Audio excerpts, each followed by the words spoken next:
Namaste and welcome. It is Rishi here from meditatewithrishi.com, and in this video I want to tell you all about the ancient practice of Yoga Nidra.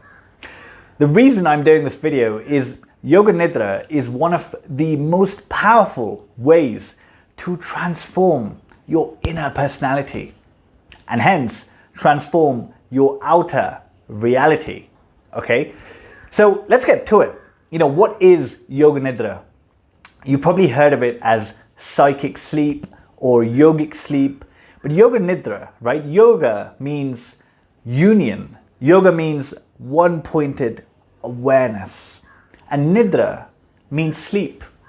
So essentially, Yoga Nidra means sleep with awareness, okay? Is it a meditation? Absolutely, it is a meditation, okay? Now, it's a lying down meditation, which is, very powerful when it comes to achieving a complete state of relaxation, which is what we're trying to do, and I'll tell you why, right? So the first question we're going to answer is, why is Yoga Nidra so powerful at transformation? Now, the reason is because of what we are doing in Yoga Nidra, okay?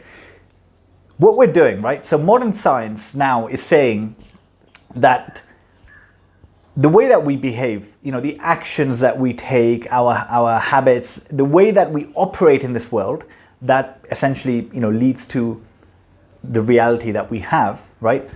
Only 10% of that, maximum 10% of that comes from our conscious mind. Think about that for a second.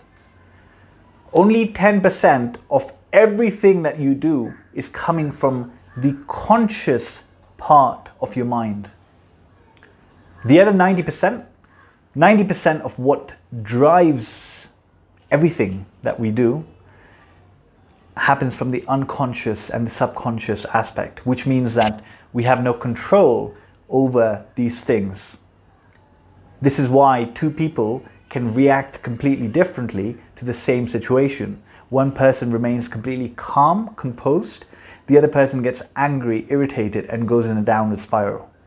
Okay, it's because of what is in our subconscious, right? So the ancient yogis knew this. They knew that our subconscious mind is essentially a massive store of samskaras. Samskaras are deep-rooted impressions in our mind. Okay, so they could be things like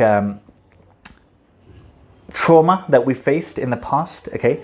Beliefs that we have. Imagine growing up with a belief that money is hard to come by, money is the root of all evil, money doesn't grow on trees. That is an ingrained belief, and it has an effect on how you go about attracting money in this world, okay? So your trauma, your beliefs, the way that you've been wired since you were a kid, and there may even be some past life impressions in there, in the subconscious mind, okay? So all of this is influencing how we behave, and that is influencing how we create our reality, okay?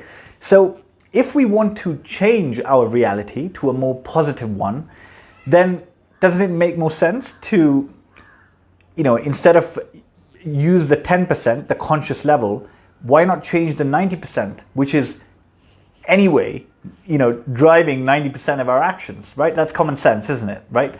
So the yogis, love the yogis, right? They knew this, and what they designed in this practice, they designed Yoga Nidra as a way of tapping into our subconscious and unconscious, that 90% aspect of our mind, tapping into that, and essentially befriending it, rewiring it, restructuring it to make it look the way that we want it to look, And the way that we do that is by planting a resolution in there that this is how I want to behave, this is how I want to react, this is the reality that I want to create, planting this in there, okay? Now, before we get to that, I know that this, if you're hearing it for the first time, okay, it can sound a bit like, I'm not really sure, it's a bit wishy-washy. So what I want to do is I want to explain to you how it works, because it is scientific, okay? And once you understand how it works, then I hope that you will be motivated to actually try it and see the benefits for yourself, okay? So how do we enter or tap into the subconscious mind? What is it that we're doing, right? Because we can't just say, hey, unconscious mind, this is how I want you to behave. It doesn't work like that, right? So there is a process. So what the yogis had figured out is the way to open up the unconscious aspect of our mind is to achieve a state of total relaxation. Now, not relaxation in the way that we know, okay? So when we think of relaxation, we think of having a cup of coffee, Netflix, or even sleeping, right? Sleep should completely relax us, but it doesn't. For example, if you're dreaming, your mind is still working. It's not being completely relaxed, right? So there are three systems that need to be completely relaxed: our muscular system, our emotional system, and our mental system. If these three systems are completely relaxed, then we achieve a state called total relaxation. So, what we do in Yoga Nidra is systematically, I'm not going to go into how right now, but systematically, we relax the muscular system, our body, the emotional system, and the mental system, okay? Now, once this happens, once you are in the state of total relaxation, the subconscious and the unconscious mind open up, essentially. So your body is sleeping, okay? So your conscious mind is sleeping, and your unconscious and your subconscious is now open, okay? You have opened up that faculty in you. And what you're going to do now is you're going to go in there and make friends with it and say, hey buddy, this is how I want you to behave. And the way you do that is by planting a resolution, planting what is called a sankalpa, okay? Now, what is this sankalpa? It is a positive statement of how you want to behave or the reality you want to create, okay? So one nice and simple one is, I will act lovingly and peacefully in all situations. I will act lovingly and peacefully in all situations. Just that one sankalpa can eradicate 99% of your problems, because remember, the problem is not the problem. How you react to the problem is the problem, right? So having a sankalpa like that and rewiring your subconscious to act lovingly and peacefully in all situations, wow, what can trouble you? What can trouble you? Nothing, right? So, it's not going to happen overnight, okay? But with continuous practice of sessions of Yoga Nidra, it is absolutely possible. In fact, it is said that many things in life can fail you, but not the sankalpa made during Yoga Nidra, okay? And it's not anything superficial. It is scientific. It's because you are going into the 90% of what is driving you and changing that. And then you're an autopilot. Okay, so I hope that makes sense. Okay, so that is pretty much what I wanted to tell you about Yoga Nidra, but just because we've covered quite a bit, I'm just gonna summarize the main points, okay? So it is a meditation, it is a lying down meditation, okay? The aim of this meditation is to achieve a state of deep, total relaxation so that you can open up your subconscious and your unconscious mind. In this unconscious aspect of your mind, you will plant a resolution, a sankalpa, which is a positive change that you desire in your life. And once that gets imprinted through multiple sessions into your subconscious mind, you naturally start behaving like that and manifesting what it is that you want. Okay? So that is the Yoga Nidra in a nutshell. Now, I have to just mention this one last aspect because I could end the video here, but I think I'd be doing a disservice to you if I didn't tell you this. So, look, this is a very, very powerful practice, okay? And it is tempting, or it is easy to use this practice for goals that we ideally you shouldn't be using it for, okay? And I don't mean this in a negative way. So let me give you an example, okay? So let's say you want to stop smoking. That is a good intention, right? If you can rewire your subconscious to not want cigarettes, then fantastic. Why not, right? Or you want to attract more money, essentially, into your life. Again, nothing wrong with that. That is a great thing. You can rewire yourself to do that, right?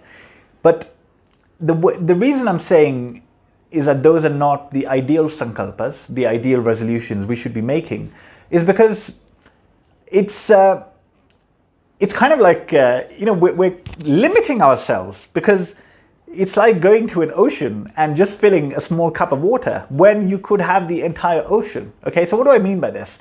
See, Yoga Nidra is a practice designed for spiritual ascension. Okay, the highest peak of that being enlightenment, samadhi, liberation. Okay, so yogis will use Yoga Nidra as a way to accelerate their path to samadhi. So their sankalpa is, I am attaining samadhi, I am attaining enlightenment. Okay, now when we have a spiritual goal like this, and truly, when we truly desire it, okay, what happens is that our vibrations start increasing. So we start moving from these low-level emotional states like fear, anger, anxiety, to more neutral states, and then from neutral states to higher states, peace, love, joy, harmony, creativity, all the way up. You have love, you have enlightenment. Okay, so I'm not saying that we'll be enlightened in this life. That is depending on it's depending on many things, right?